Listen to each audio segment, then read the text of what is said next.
Yo, welcome back everybody to a brand new episode of the Shuffle Pod. We are now on episode number 26, getting pretty deep into the 20s. And today we got another special guest, of course, on today's episode. We got Grant Manley, who actually is also on the Shuffle Squad now. Of course, one of the best players in the game right now. What's going on, Grant? What's up, everyone? Yeah, welcome to the pod. We got Grant on obviously today, and we wanted to talk to him about a lot of his accomplishments. He's a player that likes to play really like strategy heavy, like high skill ceiling, like big brain decks, you want to call him. Like, I know he's very big on the Kyogre Lost Box deck, which I think he's brought to like every major tournament since Silver Tempest. So I wanted to we get like a bit more of an in-depth look at like that type of deck. And I know he's like a big fan of like GLC and like a Shock Lock deck. And obviously being such a good player, he's got a lot of achievements, and really it'll be interesting to hear his like competitive backstory and maybe even hear his opinion about Liverpool, which was just this weekend, and we saw some very interesting decks perform well at Liverpool regionals, and seeing how the meta might evolve going into Orlando. But of course, before we do get into all of that, we got to do the weekly recap. So we'll start out with Lindsay. So how has your week been? My week has been a week of weeks. Typical work week for me. Nothing super crazy to report there. I did get some cards from Crown Zenith, and I just dropped one on the floor. So let me not do that. Maybe a good idea not to drop them. Sorry, Cynthia. So I did pull some pretty fire Crown Zenith. We opened like 5 ETBs, I think, and I'm pretty pleased with my results. I didn't really necessarily have like a chase card that I was like actively looking for. Sorry, I'm like looking at all the cards I pulled. I just have to say, I have to give Cricketoon. Cricketoon has to get an honorable mention because this is one of the cutest arts I have ever seen in my entire life. It makes me actually want to cry. Let's see. I got the Leafeon, which I'm pretty stoked about. Love Leafeon. Love all the evolutions. And I think like the two... I pulled so many good ones. I pulled the Glaceon too. I also pulled the Suicune. So I got the Suicune that I'm super excited about. Mm-hmm. The new Luminion. Love the new Luminion. It is absolutely, it's all the art is so good. But I think the two biggest cards that we pulled is probably going to be the Arceus, which super hype. And I'm pretty sure this was actually in the same pack with Cynthia. So we got the Arceus and the Cynthia, which I'm stoked about. But it's going to be a short recap for me. That's pretty much all I got going on. Y'all don't want to hear about work, trust me. So what about you, LDF? So my week since last episode has been very much just me making content. Haven't really been going out much. I unfortunately this week have no Funko Pops or anything to show off because I honestly haven't been going out that much. I've literally just been at home streaming, making content, playing a lot of the new cards from Crown Zenith. Whether or not they're good or not, it's just nice to actually have new cards to make for content and playing something different than just kind of like the same old stuff. It's a little refreshing. So I guess like I can talk about like my luck with Crown Zeniths. Like you have all these nice pulls. You pulled the Arceus, you pulled the Cynthia in the same pack, which Cynthia and Arceus are two of the most valuable cards in the set. You got all those like Cynthia Sims out there. That's why it's like the most expensive trainer gallery supporter you can actually pull. So I've gotten 3 Crown Zenith ETBs. Yeah, I just don't get it. Why is that?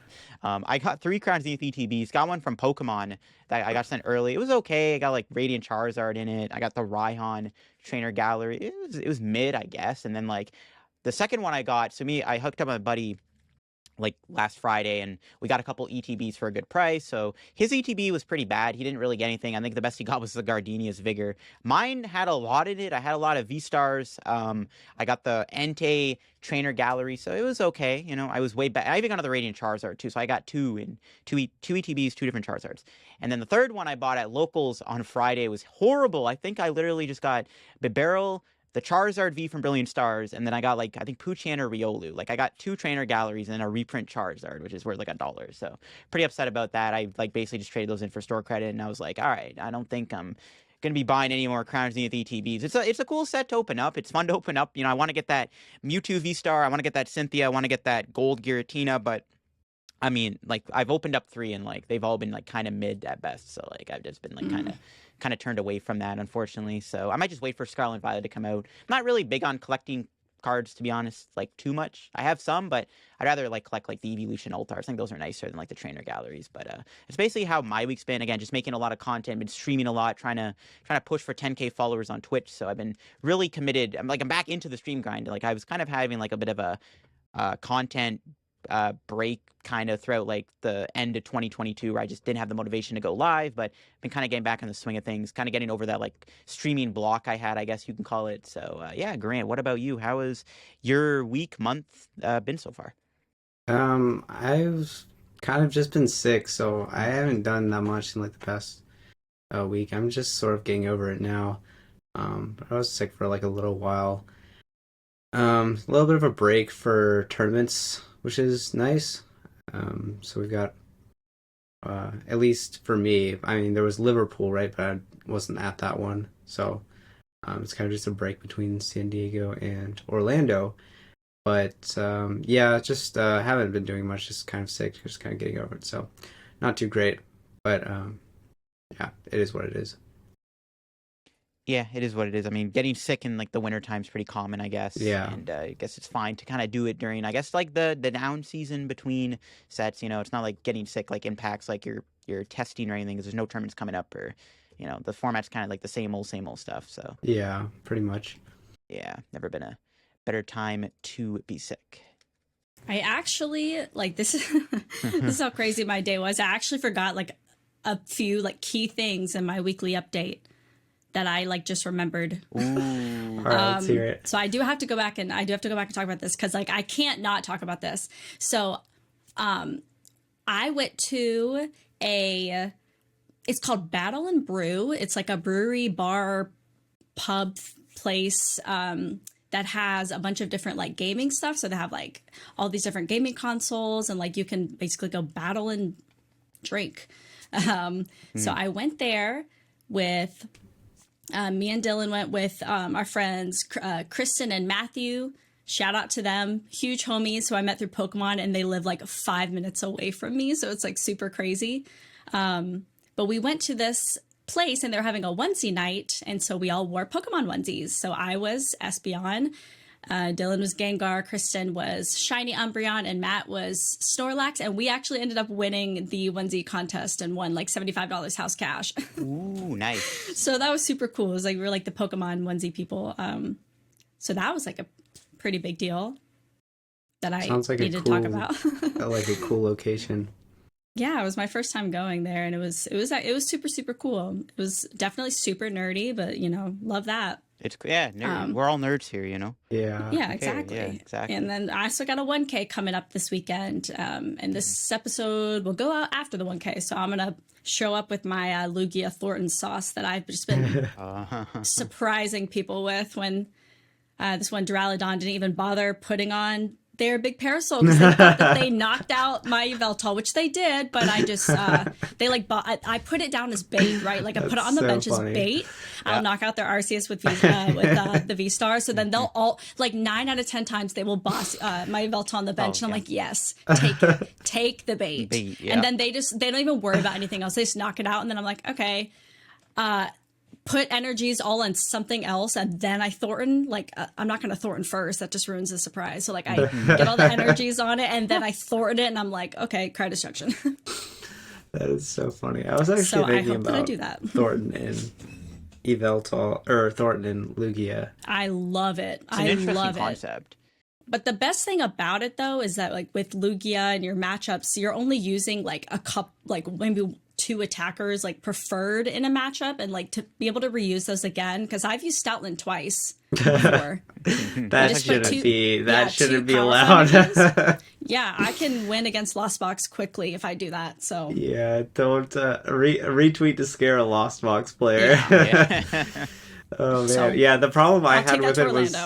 The Mm. problem that I had with the Thorn was that the energy go down with your attacker, like the Auroras. But I mean, I suppose you could Stoutland twice, and you would just instantly win against Lost Box. Yeah, I mean, you kind of do. And I run the 4 Auroras. I actually run a hiding and a speed, so that way I can use Yveltal and Raikou in the same game, and then that makes Thornton like a little bit easier too.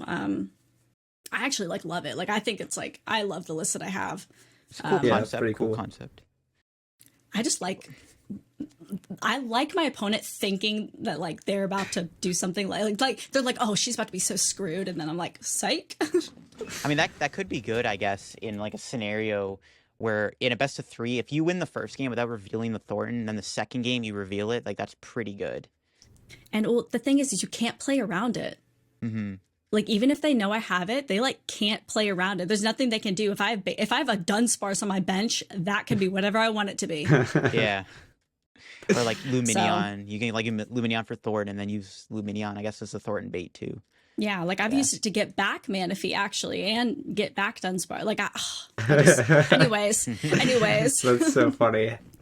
Yeah, the surprise factor. Yeah, that's pretty dirty. Yeah, the most recent thing I was surprising people with was Dragonite, where the Arceus players think they're like, oh, it's a Lost Box. What are they going to do to my Arceus? And I'm just like, all right, I'll just Dragonite to take 4 prizes right now. Here's Dragonite. Dragonite's dirty too. Jeez. Yeah, Dragonite I think makes the Arctur matchup way more favored for the Lost Box deck. Yeah, if they don't have a mod like a damage mod, it's pretty free. But if they do, then Yeah, then I it's mean, still most lists bad. don't though. Yeah, most lists don't. That was the idea behind it. Yeah. Yeah. Yeah, unless you're playing like Karen's Conviction Arctur or something, or like Karen's Conviction. or like the Wonder deck with the belt or something, then yeah, you're probably chilling. Yeah, it's like don't bother checking for Dragonite because most people don't play it anyway. Most people just play Rayquaza. Don't worry about it. Yeah, don't worry. It's not gonna be a problem. If you guys ever want to ask the pod, feel free to send your questions for the chance of them being answered on next week's podcast over to podcast@theshufflesquad.com. You can send us suggestions, topic ideas like you hear, even recommend us guests.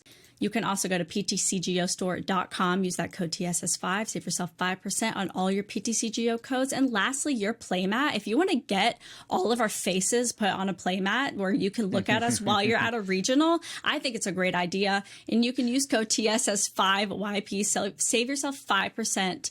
I think they also have some Shuffle Squad stuff already pre-made. And, you know, all this stuff directly helps support us here at the Shuffle Squad. And yeah.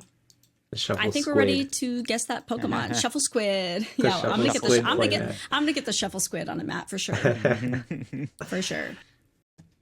So we can go ahead and guess that Pokemon. So you guys already know how this works. This was brought to you by PokeXWord. You can go to their website, PokeXWord.com, to play their version of Guess That Pokemon on their website. I think their app is in like beta development right now, so that should be coming out soon. So keep on the lookout for that. You can follow them on Twitter as well because they do give out PTCGO codes every month. So are you guys ready? Because I have a Pokemon for you. Okay. Good to go. I'm good to go. We have a Pokemon that is 5 letters, and it is Generation 4. 5 letters, Gen 4. Shinx. All right. I'm actually pretty familiar with Gen 4. There's a lot of Pokemon in this category. Great guess. It is not Shinx. Not Shinx. Do we just keep guessing, or does I'll give a hint. Yeah. All right, I'll do Luxio, the evolution of Shinx. Oh my gosh, no. But good guesses. You're in the right area of type. Okay, type. All right. But I'll give you. Oh, it's okay. Okay, that'll be your hint. That it's an electric type. Electric type. Okay. Electric type from Gen 4. There's actually a lot in Gen 4. There is. Well, are there? I'm trying to think of Volkner's team. He has like Electrovire. They're not electric types. Yeah. He's got like low punny and stuff on it. Electrovire and Luxray are too long. Electric type. Pachyrisu's too long too, obviously. I'm pretty sure it's Gen 4. LDF is definitely going to get this. I hope it's Gen 4. I'm pretty sure it is. There's Magnezone doesn't count. Yeah, no, it's Gen 4. It's Gen 4. It's Gen 4. I feel like I'm gonna know this because I know Gen 4 really well. Lightning Pokemon. Let me know if you want another hint. No, we don't need another hint. Yeah, this we're is narrowed it down. Yeah, this is easy. I don't remember what the other lightning types. Lightning. I doubt it. Oh, never mind. No. Is there like a lightning legendary? I feel like there isn't. I don't think so. No, it's not. It can't be a lightning legendary. There's no lightning legendary in Gen 4. Can't be Magnezone. That's like the only other lightning I can think of is Magnezone, but that's like too long. Let me know if you want a hint. You want another hint? Because I'm drawing a blank. I should know this, but I just can't think it. Is it like a? It's orange. Orange? See, I'm still and tiny. Orange and tiny. I'm like still drawing a blank here. How is this escaping me? Yeah. Ba, ba, ba, da, It's like so obvious. That's the problem. It's like, oh my gosh, it is. Weasel is orange. Yeah, there's like that. What else? Trying to like. So the problem is like the lightning gym leader like doesn't use like tiny orange Pokemon. He uses like big evolution Pokemon that are like final bosses. There's no that's like his loss. It's like it's got to be some like weak lightning Pokemon that's like not good. Well, it can't be like. Why would you say that? Why would you say that? I'm trying to like think, but yeah, this is tough. Like, I'll give another hint. Is that it might have just I think if we can't get it with this much information. Yeah. This is if you guys don't get it, I think I'm gonna just go to sleep and wake up because I am in like a different alternative universe. It just got a V-Star printed. Oh my gosh, it's Rotom. I forgot about freaking Rotom. You guys forgot about Rotom. Shame on you. Oh my goodness. Shame on you both. Oh yeah. Justice for Rotom. I was even saying like it can't be like a legendary. There's no lightning legendary in Gen 4, and there's like Rotom's kind of I think it's a legendary. A pseudo. Sure. It's like a pseudo legendary, isn't it? Yeah, it's like borders, I think, on legendary. It's like pretty Justice for Rotom. It's because Rotom V-Star is so Rotom. Yeah, I forgot about that. Small and orange. It is kind of low key trash. I guess Rotom is small and orange. It is. Rotom is small and orange. It's 5 letters. Unless you're talking about like the forms of it, like the washing machine and the lawnmower. Rotom backwards is motor. Motor. Yeah, it is. Good one, Pokemon. Good one. All right. All right, let's forget about that. That was embarrassing. Yeah, that I think might be the longest it took for anyone to ever guess on the pod before. It's okay, Rotom. We will get justice for Rotom. Don't worry. Don't worry. Yeah. Pokex Word, the best place to get your fill of Pokemon-inspired puzzles. New puzzles are posted every day, and they recently launched a new Guess That Pokemon puzzle, which is a ton of fun to play. Go check them out at PokeXWord.com and be sure to follow them on Twitter for your chance to win a ton of PTCGO codes every month. But we can go ahead and move on into kind of like our main topics here. Kind of just starting with Liverpool and the fact that there were not one but 2 Gudras in top 8. I mean, a broken clock is right twice a day. Yeah. Yeah. Yeah, so kind of an interesting results. I mean, first taking it was the Mew DTE, like kind of control. I thought it was kind of interesting. They were running the big parasol, had the collapse. I think the list had 5 stadiums, 2 Lost City, 2 Path, and it collapsed. So, I mean, the second place taking that the Lost Box Gudra with the Temple of Sinnoh. I think it was like the 7th deck was also like pretty similar to that one as well. Were they too much else, like another Lost Box 2 Lugias. Yeah. Sander. Yeah, Sander with his flying Pikachu control deck, which is kind of nice. I do like I like Stefan's list. I'm not a huge fan of Gudra in general, but I do like Stefan's list. I think it was pretty clean. And then Sanders' list, I also thought that was cool. Aside from where he said he put in the wrong list where he shouldn't have had the 1 hammer and the 1 shoe because that's just trolling. But yeah, for the intended purpose, I think it was a pretty clean list. And he always comes up with something that I don't come up with, which is very frustrating. So I'm like, I want to play the control deck, but then by the time I know about the control deck, it's not good anymore. And then Sander comes up with something else to make it better, and it's just like, I want to play this deck. Yeah. Sander's deck was really interesting. He had like Snorlax in the deck, the Lost Origin one, alongside like Thornton. So it was like against like Lost Box, you can just go like Snorlax and they can't Sableye you, and then you Thornton it into Flying Pikachu or something, which was like kind of unique. Like he really does think outside the box. It's kind of crazy how he like constantly innovates control. Like I would say like maybe his like I guess like most like easy to play control deck probably would have been like the Ice Cube Mew whatever the evil tall deck he brought to whatever regionals that was. I think it was LEIC. Like I think that might have been his like most like simplistic control deck. A lot of his control decks have like these like insane outside the box thinking. Like the Mewtwo V Union control from NEIC was just like the most like insane mind blowing thing I think anyone's ever seen in the past like year. Yeah, for sure. It was definitely quite the thing to behold, but also not great when you're playing Arceus and Teleon and hit two of them in the tournament. Yeah. Yeah, that would be pretty sad. We know Azul was able to beat Sander with the Crobat and stuff, so it's like he still like the dark Pokemon, but if the Mewtwo deck flips enough heads on hammers, then like yeah, the Azul Crobat's got so lucky. Azul got so lucky to win that one. But also it definitely helps that in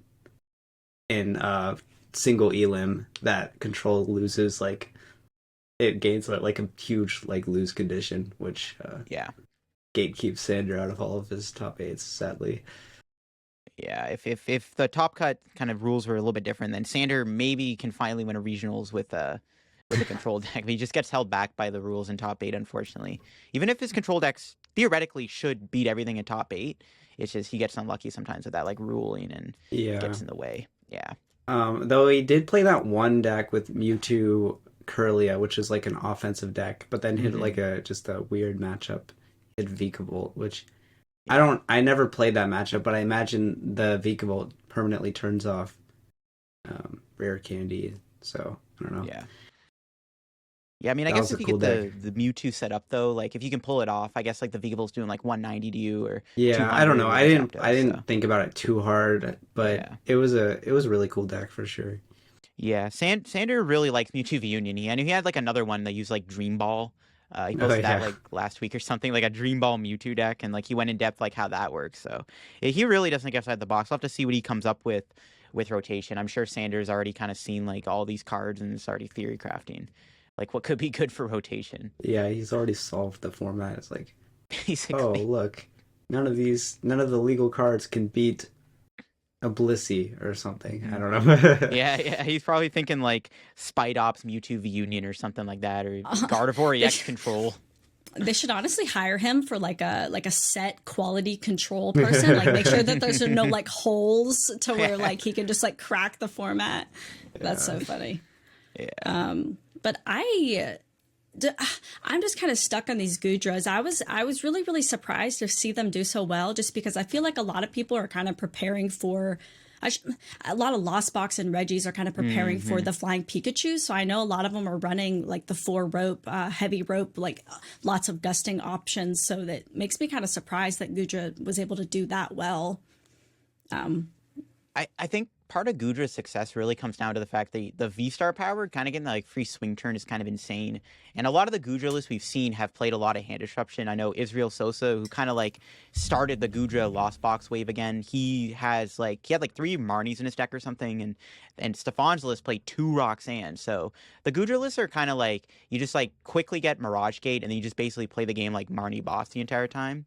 And I think that's kind of what allows the Gudra deck to be better than like Giratina or even like normal Lost Box, because their normal Lost Box's objective is always Chorus, maybe like a Raihan or a Bird Keeper here and there. But with like the Gudra deck, all you got to do is just get like Mirage Gate through like 1 Chorus, 2 Chorus, and then you're basically like spamming Marnie, Temple, Sinnoh every turn and just rolling Iron and just pray the opponent can't like rope boss you with like a 5-card hand. So, and yeah, Stefan's list, like you said, Grant, was pretty clean. He had like 4 captures, 4 water, 4 metal, very straightforward list. The big thing I think a lot of people might have disagreed with was the Luminion in his deck. It kind of creates like a boss liability, but the Luminion's kind of cool because you can still Aqua Return it, and it can knock out, like in the right scenario, you can use it to take a prize and then also put it back in the deck, bring in like a Comfy or something. And yeah, it's like the Luminion is just, you only use it if the alternative is bricking and not being able to play the game. So it's like better than nothing, I guess. And then he's already committed to the no VIP pass quick ball. Yeah. So more quick Which balls was- is good with Luminion. But then you also have the percent of games where you start Luminion and just like immediately lose. But Uh-huh. whatever. Yeah. I don't think Gudra's matchups are that good. The temples against Lugia's, I don't know. I would have to play it to see. I played a little bit of Gudra like a month or two ago, and it wasn't beating Lugia or Mew, even with the temples. I don't think it beats Mew. I don't think it beats Dura or Ray. So I think its matchups are a little bit sketch. Maybe Lugia with the temples. I couldn't confidently say one way or the other. Stefan did say that his matchup against Lugia was a little bit shaky, and he said he got lucky on his matchups. So that can always happen. Yeah, he probably, like, Stefan, maybe could just hit all the good matchups, like Reggie's, maybe, like, the odd Lost Box player who doesn't know what they're doing against Guja, or, like, just someone who doesn't really... Gudra? Yeah, like, someone who isn't prepared for the Guja. Like, that can definitely happen in a regionals, so... I mean, yeah, definitely not the worst deck ever. Yeah, I do think its Mew matchup's pretty bad, though. Like, if you're not able to evolve the Gudra, especially, like, most of the lists are playing, like, 2-3 Gudra, you just like easily lose your Guja to like a boss early on, and there's really nothing you can do about that. And like you can't really beat Mew by using Cram, so it's kind of just pray that Guja doesn't get KO'd before it starts doing Roll and Iron, and that's about it, really. So yeah, it's like you have to Drapion and then them not have a Lost City, and then you have to get like Rod Drapion off Roxanne. I mean, we saw that. I think the way the finals played out was a pretty like accurate demonstration of the way that matchup goes, to be honest. Yeah, I mean, that's the thing, like Gudra's starting to get a lot of legs now, so I wouldn't be surprised to see it like be a little popular in Orlando. Oh yeah, for sure. People love the deck. People absolutely love the deck. People want it to be good so bad. People want to look at each other in the eyes and say moisture star. It's like some weird thing that the community is going through right now. I don't know. Yeah, not great for me as a Kyogre That's true. person. Your deck probably has. I wouldn't like to play against Gudra. I don't even think the Dragonite would even solve my problem because they could just go Zigzagoon, knock heal the thing and then knock out, and then I can't do anything. So yeah, I don't know if Gudra might be Hopium, but I do think it'll be popular in Orlando. It's seen enough results where enough people are gonna be like, okay, this is a fun deck to play, and it's people just immediately assume it just like autos Lost Box. It might be okay against the Zam deck, but yeah, and it's like something sort of new for a format that's been pretty stale as well. So yeah, at least we've had Lugia dominate for like 3 months, so yeah, people are gonna like to have a new shiny deck. Yeah, exactly, and especially one that maybe can be Lugia on like Hopium with like Temple. Just put fourth Temple. Just put fourth Temple in there and just play Temple every turn. I think that's probably the way to go. But... yeah, that's probably true. The and then you sauce. Can like Yveltal, Thornton, Yveltal. Where's your stadiums, Linty? How many stadiums do you play? Lugia swipes them off. Yeah, you that could is true. Just play Vacuum. I do play Lost Vacuum. Yeah, some Lugia lists started cutting the Vacuum recently, what I've apparently heard. So, like, they'll play a Collapse. Like, they'll Pumpkaboo, but they'll cut the Vacuum, so they can't stop the Parasol. Which is interesting. I don't even like Collapsed. Like, I like Lost City. Like, for the Reggie matchup. Like, Reggie's is, like, still pretty beatable. It's just so annoying. Like, I just really hate... I'm sorry, LDF, I know you love that deck, but I do not like playing against Reggie, like, at all. US players love Reggie. There's always so much Reggie at our regionals. I hate... And that's the one reason to play Guja, I guess, because it just, like, autos Reggie, basically. Yeah, I know that everyone at this 1K this weekend is going to be playing Reggies, too. It's going to be annoying. But I kind of want to like talk a little bit about talking about like new shiny cards shaking up this very stale meta. Do you think any Crown Zenith is going to show up? I feel like the only thing that would show up is Sky Sealstone. Probably. It's in development. We're trying to figure out what the optimal blend of these the cards for like Lost Zone, so like the Zamazenta and the Sky Sealstone are. They're obviously like high power level cards, but it's kind of hard to integrate them into the deck as it was previously. So we're not sure if we want to change, like how much we want to change and how impactful the cards are overall. But yeah, I think they're good cards for sure. Sky Seal Yeah, Stone is pretty. Yeah, Sky Seal Stone's kind of it's a nutty. little I hard to tried out use, but it's very It good. is yeah hard to use. yeah. I know, like against Mew though, it's kind of OP. Apparently, what I've heard is you can go like knockout, take a 2 prize KO, avoid Roxanne, and then like Drapion, Sky Seal Stone, and Mew for game. So that's kind of cool, I guess. I tried out this like Lost Box, Sky Seal Stone counter box deck that had like Galarian Zapdos, Raikou, and Drapion in the deck, but it's like the deck's cool, but it loses to like Lost Box Mirror. So I was like, okay, it's probably not good. So there are some cool Sky Seal Stone combos I've heard about. I saw Tor today on Twitch playing a Shadow Rider deck with a Sky Seal Stone Weird Ear. And he like was playing against Gudra, and That's pretty funny. he put like 900 on a Weird Ear, and then just like 400 damage to Gudra out of nowhere and took 3 prizes, which was kind of funny to me. So Sky Seal Stone's like kind of cool. There's a lot of cool options. I've seen people are like, oh, this could bring Aggron V back into the meta or something. Which is like Stop! that's like major hopium. So I don't know. It's a cool card. I think it's best with like probably Drapion, to be honest. Like Drapion's just probably the best way to play it overall, but it's a cool card. Definitely is one of those cards that like you can also use in the late game. You don't have to like use it early on. Like a lot of people default like, oh, my 3-4 prizes are right in front of my face, let me do it. Like if you're playing a Lost Box deck with Sky Seal Stone, you can probably map your game plan out where you use Sky Seal Stone to finish the game off as opposed to using it early on, which is kind of cool. So it's a very strategic card, and I think that it's probably the best card in Crown Zenith. I don't think Radiant E-Turn has been doing well. I've been playing a couple cool Radiant E-Turn lists, more for like ladder shenanigans, but just doesn't been impressed me yet. Yeah, Radiant E-Turn seems kind of mid, like not terrible. But yeah, as you were saying with the Sky Sealstone Lost Box, with like Chorus and Ninja can get to the bottom of the deck and then always have like the combo of Sky Sealstone Boss, Mirage Gate in hand to close the game out. So even if you're down by like 4 prizes, it's like something. It's like definitely pretty interesting. But obviously, it only works in like certain matchups. So. Exactly. Yeah, it is not good in the mirror. I will say that. The Lost Box mirror, I did like a little rough draft deck and played in a online tournament and basically hit all the mirrors and Reggies, and I'm like, yeah, this is Lost torture. Box is really popular right now on not only the ladder but also in the online tourneys. I've been noticing.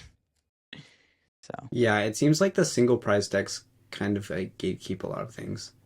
Yeah, including other single prize decks. Yeah, like the word on the street is like that Sableye is still kind of bonkers in post rotation because of Halucha and no net. So against like Lost Box Mirror, if they have like 4 compies down, you just go like Halucha Sableye, take 2 prizes. It's kind of dirty. It's what Hexter said, and Sableye kind of farms like Ralts and stuff and Curlia. So not looking forward to that. Sableye definitely might be a mistake. Yeah, Sableye is it's like so good in those types of matchups. It's like so bad against like tanky stuff though. It's like Duraludon. It's like, completely useless. But yeah, it does gatekeep a lot of stuff because most things are not Duraludon. Exactly. Yeah. Or not Duraludon, not Gudra, not anything that is like super tanky and can like heal or sponge a hit from Sableye. So Yeah, Sableye definitely is kind of the face of Lost Box still, in my opinion, and probably going forward will still be like you could probably like put like random stuff in like a Mirage Gate combo deck and then just have like 2 Sableye in your decks, basically just Sableye plus like other backup attackers. So kind of what we've been seeing, like binder drop Lost Box. yeah, that's kind of what it's living like Rayquaza, and then let's just put Sableyes in here because why not? Exactly. bottom of the bulk Lost Box. Mm-hmm. Like, Oh I my don't know. gosh. You could literally put anything in the Lost Zone engine and it'd probably like be okay, which is kind of cringe, but it's kind of funny. it is Awesome. it's hilarious, like the fact that all these random like all these amazing rare cards are coming back that we haven't seen like at all because they've been terrible. It's kind of funny. It's kind of funny. Yeah, Lugia is Yeah, also Mirage kind Gate's cracked. It is. Mirage Gate and Archeops are like the main offenders of like now you can play any random attacker out of nowhere. Yeah, Yeah, the Archeops is just Archeops also kind of ridiculous too. Obviously, there's a lot of cool ideas. Like I feel like Lugia. I don't know if like the Lugia decks we see right now are like the finalized build, but there's probably a lot of creativity you can do with Lugia, man. Like you could play with almost anything, and it could probably win games. That's why I brought Mewtwo V Union Lugia to Toronto. Yeah, I mean, we still what, have 3 more months of. Yeah, three My more favorite months. thing I've seen with Lugia, well, there's been a couple weird things, but one one of them was the Deoxys that is all of the single strike Oh and yeah, rapid strike, yeah. and there was a single strike scroll that hits for 300, and then you can play single strike energy to make that do like 340 or whatever, and then you I use mean, Archeops. yeah. That's What's good. That's dirty. what Lugia's gonna have to like go towards. I mean, because it's losing like 90% of special energies. Oh yeah, Lugia's I like it. It's hard to say, but it seems like it's definitely going to like just die after rotation, like without powerful Mhm. or Aurora. It's It's definitely not on the yeah. same power level. I don't know, man. Still being able to like do 220 damage on like your second turn is still kind of nutty though. Yeah, that's But like true. it, the energy, like I mean, it's yeah, the gonna. energy's I think yeah. it's. I think if I feel like it's gonna be more of like maybe like 2-2 Lugia lines, and then like Lugia and friends having to like kind of use like I think single strike is probably the most effective one because you can get those back with Earn. Single strike doesn't seem bad. Urshifu has like that big one shot shred attack, and you can play like Umbreon, which helps against like Gardevoir. So I I don't played against that at Arlington. Lugia, Umbreon, Urshifu. know. Like that is so cool. It's literally just the single strike deck, but instead of Houndoom, But better. but instead of Houndoom, it's Archeops. Yeah, I know some of the That's funny. damage like helps with some of the attacks as well. But something too, it's I might or might have not been involved in constructing a Lugia Deoxys list. But like this might be like obvious for some people, but like something to think about too is the fact that like you can't even attach single strike energy or fusion strike energy or rapid strike energy to anything other than that type. Like you can't even attach the single strike energies to a Lugia. So that's something to like also keep in mind with like the energy counts and like how you're going to be managing to attack with that, because like you can't. It's not like a speed energy where if you attach it to a Lugia, it's just like a basic colorless. You can't even attach those cards to a Lugia. Yeah, I mean, You can Single attach strike's kinda spiral hokey. energy to heal paralysis. yeah, I saw that. And then discard it. Yeah. Yeah. But we can kind of move into kind of more talking about you, Grant, like kind of just like have like a brief discussion on your starter story, like how long you've been playing, and like when you started competitively. Okay, sure. Yeah, I've been playing forever. I literally just never was able to stop playing. So yeah, I started playing around like 2009 or so, maybe 2008. So I was a wee lad, and then I would say competitively was like around 2013. I used 2013 as like that was my first Worlds invite, so I used that as the benchmark for being competitive, which I think is fair. So that was in the seniors division. So that's still like 10 years ago. Like that's a lot. That's a long time. Mhm. And yeah, I mean, I think the game is really fun. It has a lot of depth, and I just haven't been able to really get out of it. And yeah, I just like playing the game and competing. So Yeah, that's a pretty good point. I mean, I was actually listening to the Lake of Rage today. Kevin did an episode with Ross Coughlin, and he said like the same thing. Kevin was like, "What keeps you coming back to the game?" And like how have you been able to like play the game for this long? And he kind of gave the same answer. Ross said like, "Yeah, the game just has so much strategy and depth. Like every format is like solving a new puzzle." So kind of like the same. I get like the same kind of vibe from that. What I heard from Ross, which is kind of cool to yeah, hear. it's definitely like always changing. So it's like good, but also kind of annoying sometimes because some formats you feel like you don't figure it out. And like I played Vanilla, Arceus, and Teleon for like 2 tournaments last season because I just couldn't figure anything out. But that was kind of most people, I think. And then Standard brings Mewtwo Control to NAIC, and I was like, oh, I was so close. Like I was actually worked on so many things like control decks for that format. I couldn't make Mhm. anything. It was right there under my nose. No Mewtwo V Union control. That's the whole that's. time. Like that's just If it something makes to, you like, start to feel think of, better, though. it was under everyone's noses. Yeah. Yeah, I don't think Yeah, anyone it saw was a We that big all coming. surprise. overlooked it. Mm-hmm. Which is huge. I did try to like list out all of your accomplishments, and Yeah, too many to list. To be honest, and like I don't even like say that as a joke. Like legitimately, I was like, "There, I'm not I'm putting not. I'm 3 not typing all pages." this. Yeah. I was like, I'm not putting all this because like no one's gonna. It's gonna take 10 minutes for me to read it off.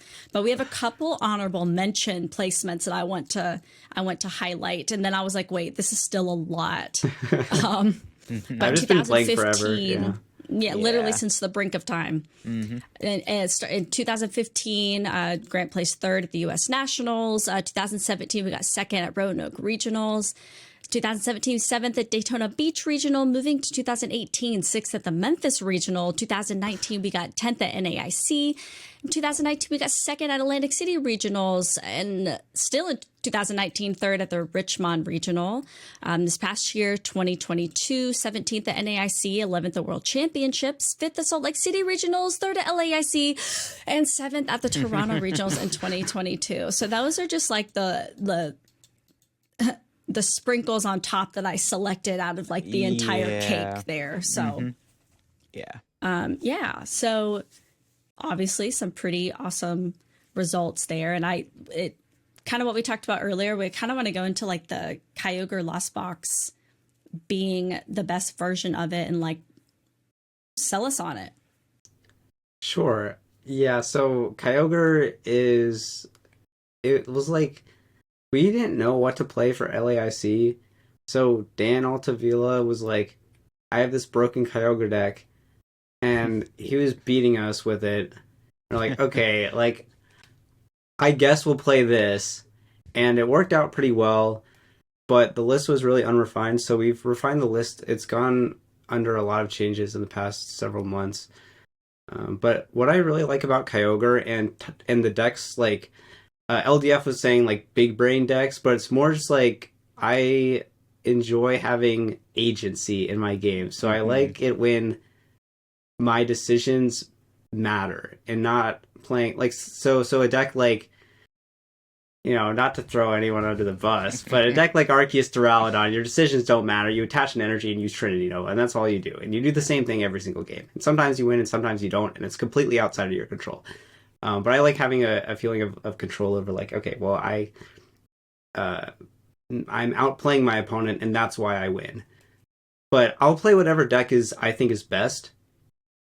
So I'm not pigeonholed into only those types of decks. But I do play whatever I think is the best. And for this format particularly, I just think that deck was the best. Now it might change a little bit with Crown Zenith and with the Gudras coming, so that those might change a little bit.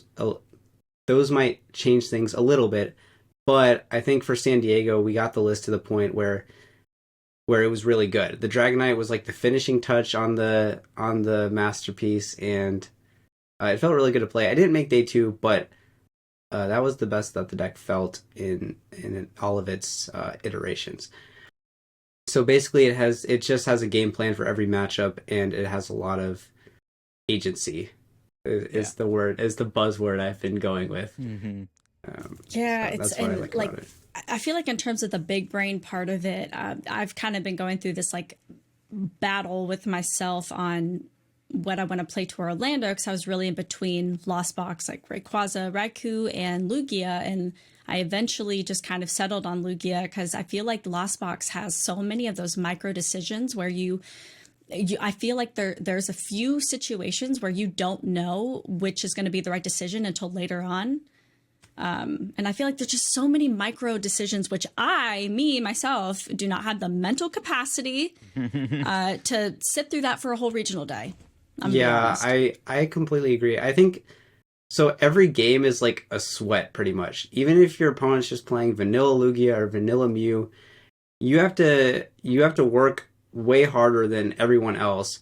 It is kind of diminishing returns because you have to work so hard and you don't get that much out of it. You get a deck that's pretty good and has pretty good matchups, but the amount of decisions you have to make correctly to do so is tough. And not even I don't think anybody can really do that consistently. It's definitely like I definitely make a lot of mistakes even in tournament.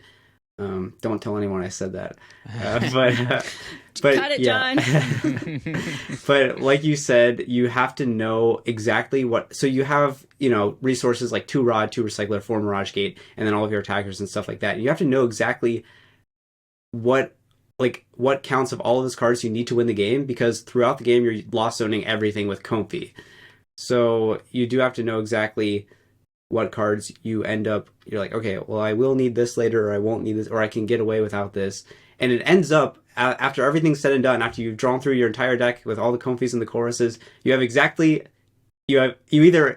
have exactly what you need and not a card more, or you don't, and you messed up somewhere along the way, and you're scratching your head like, this isn't working out. What did I do wrong? But I can't go back and fix it. So that's kind of how the deck is, which is fun, but also, very, very difficult and frustrating at times, especially with the Kyogre and how resource intensive the Kyogre is. But Rayquaza, you could say the same thing for Rayquaza. Rayquaza is also very resource intensive.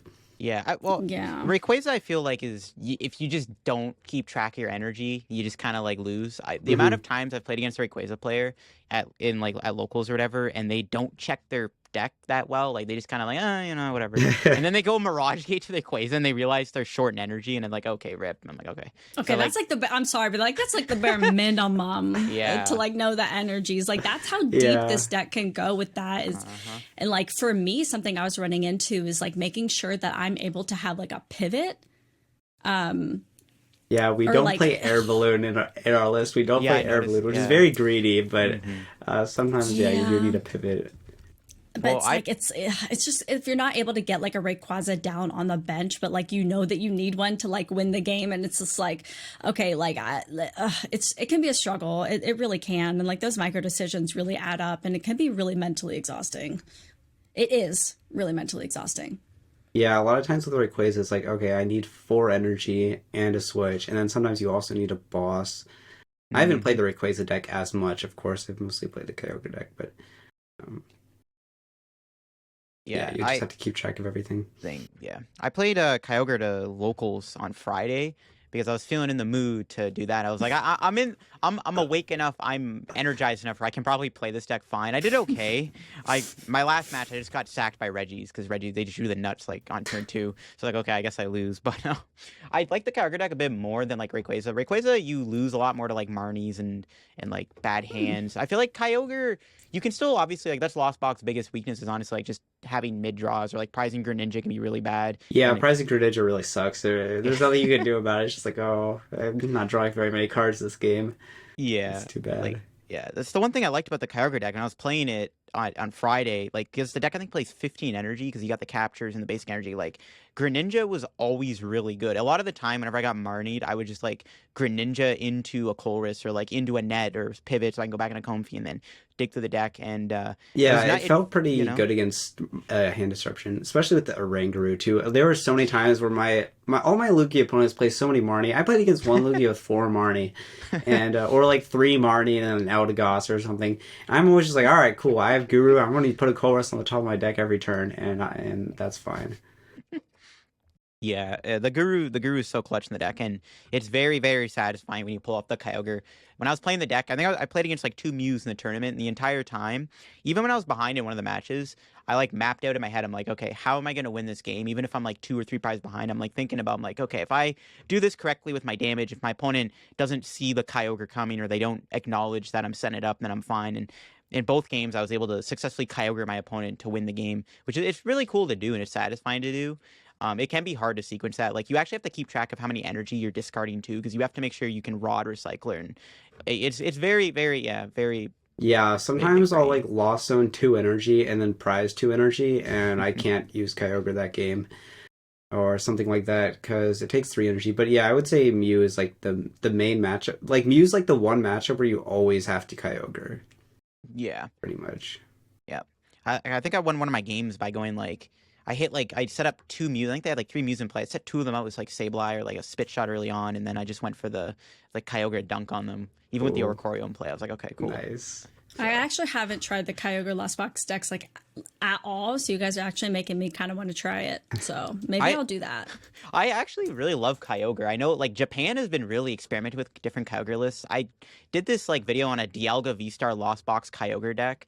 Where it's like that deck is like I a think brain I where you saw have that actually, and my brain exploded. I'm like, oh, it's Dialga with Kyogre.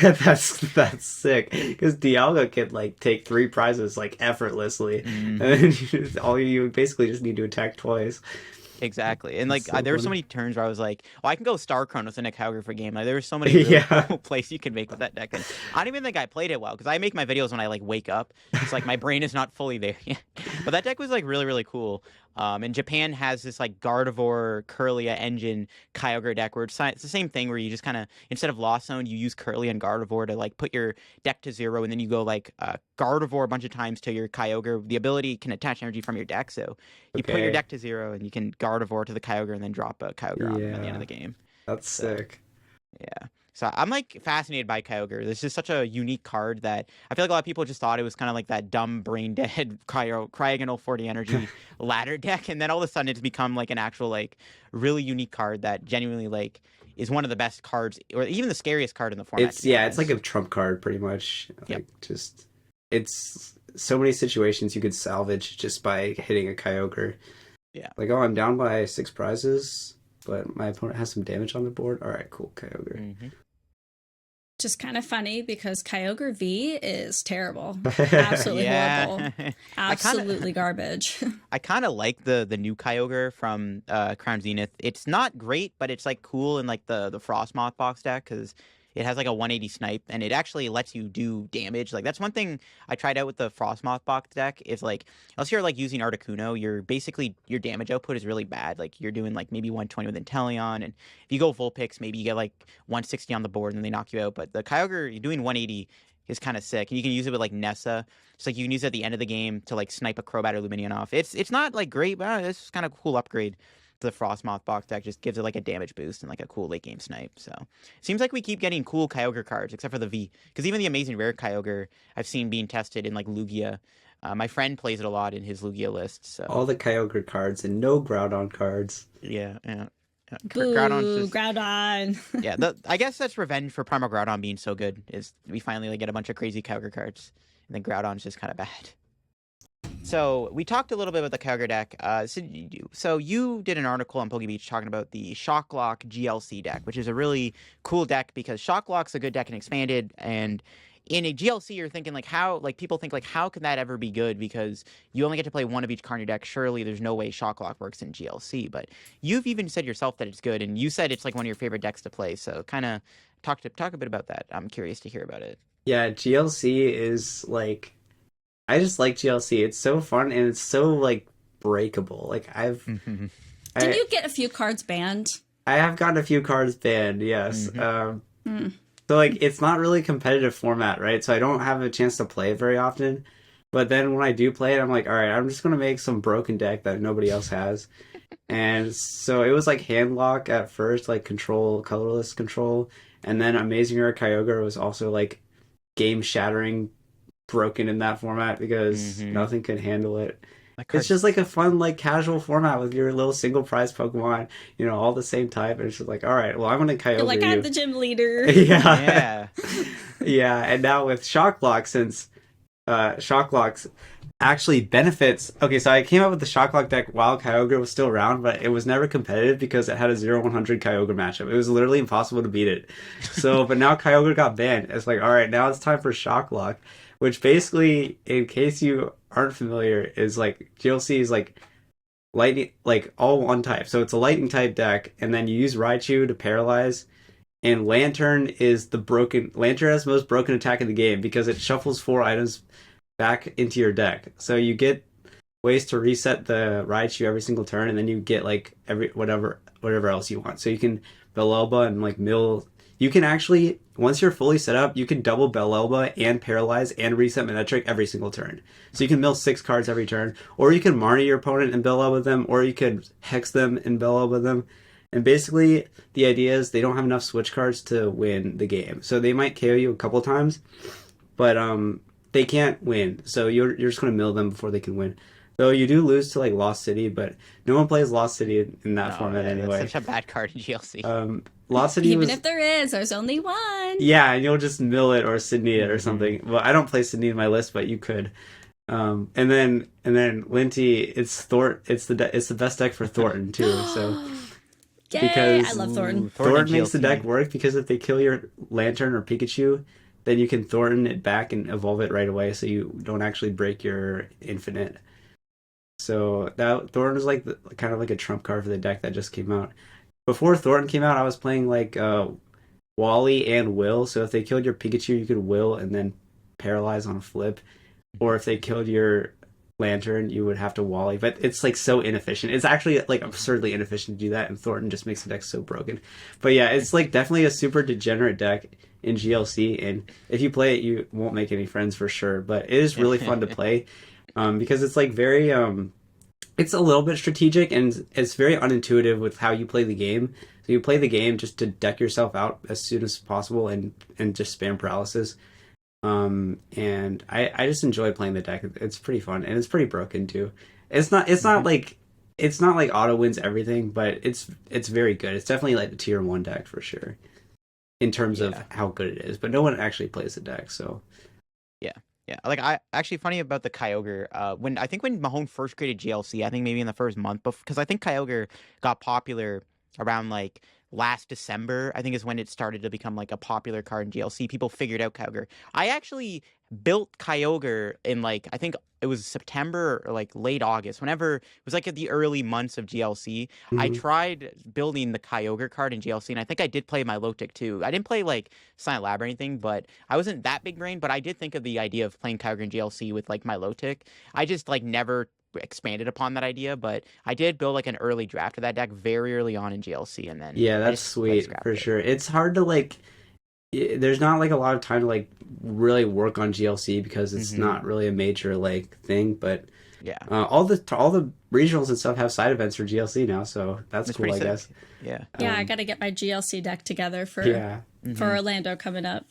Yeah, same here. I guess it's like go like 0-4 drop in like Orlando and then just like farm GLC with Shock Lock. Yeah, for sure. I mean, PJ loves a good drunk GLC night too. So yeah. Yeah, when GLC first like became a thing, me and Chip were like sweating it out, working on all these decks, and we also came up with the Kyogre deck, or I think maybe Azul came up with the Kyogre. Somebody came up with the Kyogre deck, with it, yeah, and we like kind of refined it a little bit, but then we put it in the back pocket because Control was a little better. So we basically just played Control until it got banned, and then once Guru and Bunnelby got banned. Well, Bunnelby's still around, but okay, so basically Guru got banned first, and then we played it with Bunnelby, and it's like, okay, well, they're just going to keep doing this, but the underlying problem is the Chip Ice Axe, which then that got banned. Yeah. So yeah. It's kind of funny. Like all the ban cards in DLC are they're just expanded ban cards like Chip, Trump Card, Forest Giant Plants, Guru. I guess Kyogre's like the only exception, but it's interesting. Yeah, it's pretty funny.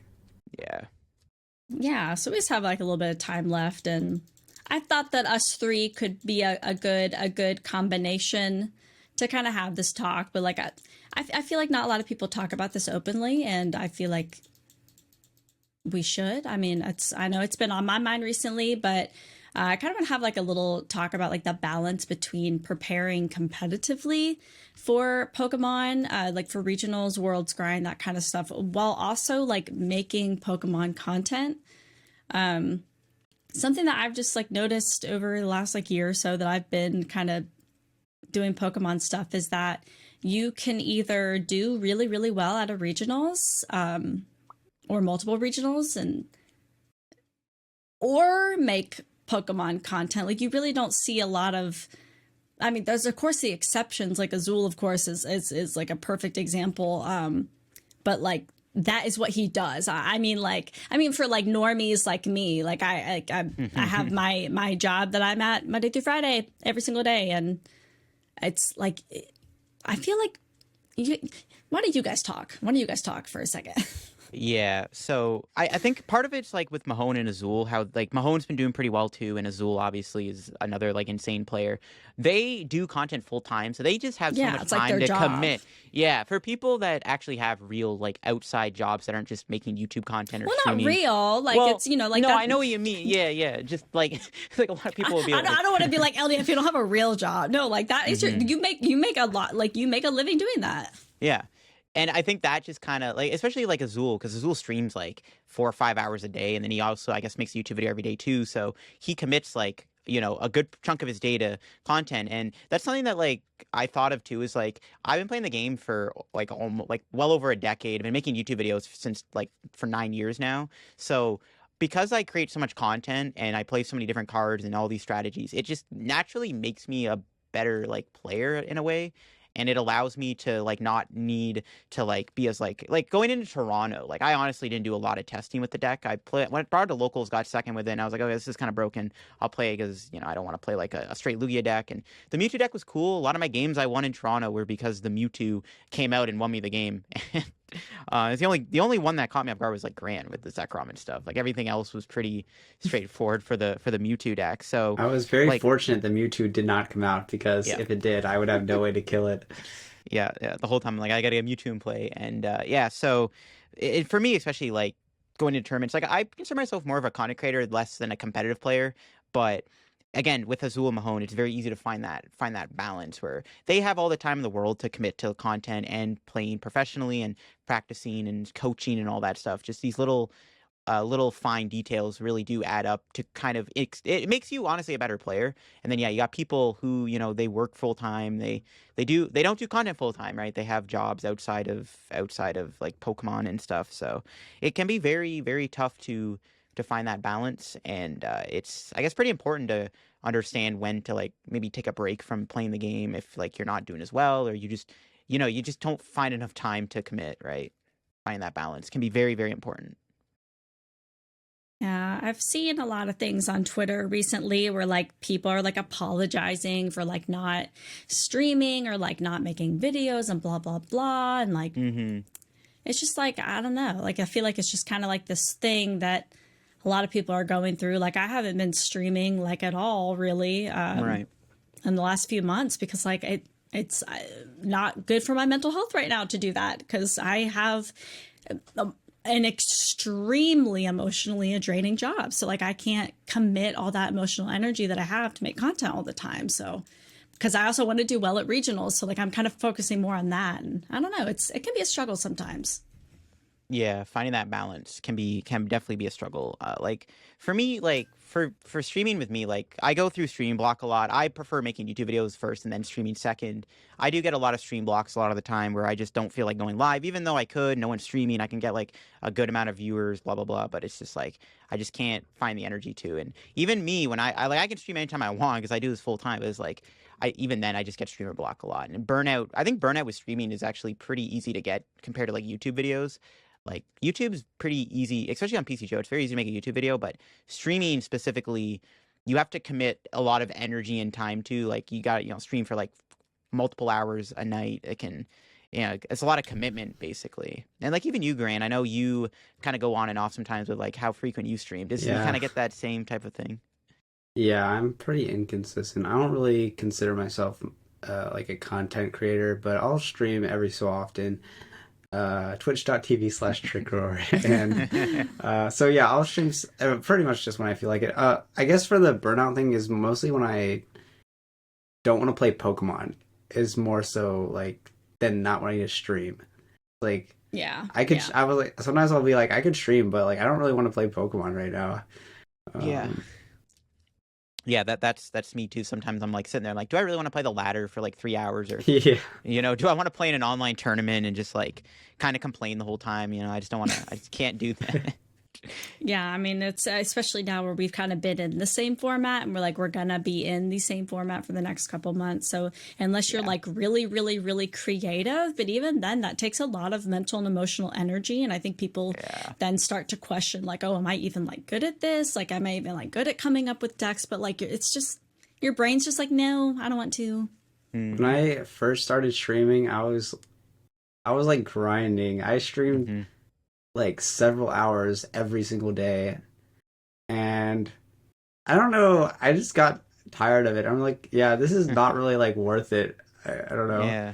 But I do enjoy streaming. It's fun. But Yeah, I mean, the other night when I raided you, I think you streamed for like almost like 9 hours playing Arctura, and that's just playing one deck. That's Arctura, you know. So And that's what you could commitment. do with Arctura, but if you were playing Lost Box Kyogre that whole time, you would be like mush by the end of that. Yeah, unless, for unless you're sure. James Cox, then you're probably not gonna be able to pull off an 8-hour Kyogre stream. yeah, I don't know why. I just felt like playing Dura, and I played it until I played 50 games, and it took 8.5 hours. That was kind of fun though. I was just like, all right, I've never played this deck really. So Yeah, you could like hang out and talk and interact with chat because like you're not You play thinking Dura. a whole too Full much. ton, yeah. yeah, exactly. I probably like went too like sweaty, like try hard on that deck. To be honest, I was like overthinking everything. Like, but it was fine because there wasn't like too much. You know, it's not too much. Yeah, Not- like you not said, too if it was Lost Box, it's over. Yeah. Oh yeah, and it's like I feel like whenever I'm playing a competitive deck, like not that Arctura is like not competitive, but like if I'm playing Lost Box or like even sometimes like with Lugia, I feel like I don't like streaming those as much because then I'm like not entertaining. I'm like not like talking. I'm sitting there like Yeah, exactly. Yeah. and then like not talking to chat and yeah. So it's kind of nice to have a deck, you know, like Arctura where you can just kind of autopilot it a little bit sometimes. Yeah, like I'm kind of like going back and forth with like streaming tournaments. Like especially the late night, I don't like streaming the late night a lot because it's like so much.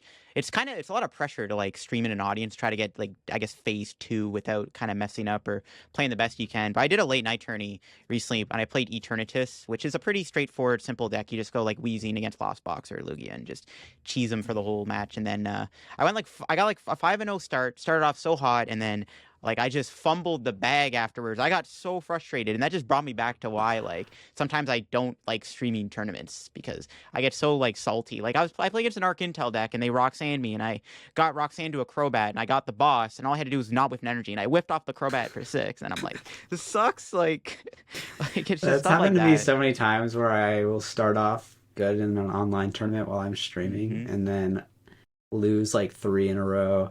And I'm like, well, that's fine. I'm tired of streaming anyway. It's been, Yeah. Yeah, 7 you're hours. like, it's late. Exactly. Yeah. Like I don't like coming off as like negative a lot of the time when I stream, even though I do rage a lot. It's kind of part of my personality is like I do get mad when I play video games. I try to compress it when same. I'm recording, you know. So that's why like on the ladder, like it's hilarious if my opponent like does something stupid on the ladder because it's like whatever the ladder. But in like an online tournament, if I get mad, like I just feel like I just get mad more because I'm in a more competitive mindset. You know, and then when I'm like playing on the ladder and some guy like gets like 4 heads on Crushing Hammer or something, like stuff like that, you know. So Speaking of Crushing Hammer, why do they keep reprinting that card? It makes me so Why upset. did they reprint that? I guess Sander paid them off to do that. Probably. So you can play one copy. Yeah, the one shoe, one hammer. It's funny. I played one shoe in my Reggie deck to Baltimore, and I almost got day 2. So it was kind of cool. I thought it was kind of funny that Gibby played like three quick ball, 3 trekking shoes, 3 like he played like 3s of like a lot of his items, and I'm pretty sure it was just a meme. But I just thought that was kind of funny, Japanese deck building. like just the 3s. I've seen the argument to play only 3 battle VIP because it's like the same odds almost as if you played 4. Like you just play 3 instead and Like 4. mathematical. So, yeah. It's probably like not. I mean, it's definitely more odds if you play 4, but I feel like the difference between 3 and 4 is probably like The diminishing too small in returns. comparison. Exactly. Over hate time, it's hyper optimized to like, I don't know. Yeah, maybe that's out of like a lot of games. But I think we're at a pretty good place to wrap it up here. Before we sign off, Grant, if you want to plug any and all socials, where can the fine people of the Pokemon community find you on the internet? Sure, appreciate that. Yeah, I said the Twitch earlier, but yeah, twitch.tv/TrickRoar. If you don't want to sub, I understand because it's pretty inconsistent with streaming, but I try to be like pretty competitive, like competitive gameplay and stuff over there, and like analysis and stuff.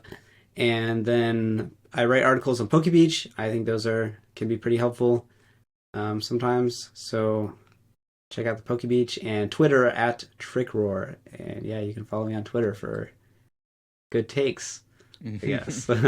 So yeah, that's all from me. Good fresh takes. Yeah. Yeah. But yeah, I think that is a good place to wrap it up. We had a pretty good talk today. A lot of like in-depth talk. Once again, kind of like the Jake Gearhart episode we just recorded, where it's like there's a lot of in-depth analysis and talk we had. So it's kind of cool to talk about that. We talked about GLC and control and all that stuff. And hopefully this episode might give you all some better ideas as to what you might want to bring to Orlando, as we did talk a little bit more about the meta and how like different like interesting things are with like Gudra and like Lost Box and stuff and Lugia. And yeah, good episode. I think we got everything we wanted to talk about out of the way. Had a lot of good talks, once again, very in-depth and all that good stuff. And I think that'll be it for us on today's episode of the podcast. We will catch you all next week. May or may not be an IRL episode coming very soon. That's, not just us sitting in front of our cameras, like an actual in-person episode. But yeah, until next time, see ya. The Shuffle Squad is proudly sponsored by Atlas Collectibles, the best place to buy any trading card game product online. Visit atlastcg.com and at the checkout screen, make sure to use code TSS12 to save an unbeatable 12% off your entire order. Atlas Collectibles will ship your product anywhere in the world, so make sure you're taking advantage of the 12% savings with TSS12. And if Pokemon is not your thing, don't worry. Go to atlastcg.com and see all the other amazing trading card game products they have there to offer. The Shuffle Squad is partnered with PTCGO Store to provide our community with the best access to Pokemon TCG codes. They have codes available 24/7, instant email delivery, and you can save 5% off by using code TSS5. If you're a YouTube member or Patreon supporter, you'll have access to a special code that gets you 10% off.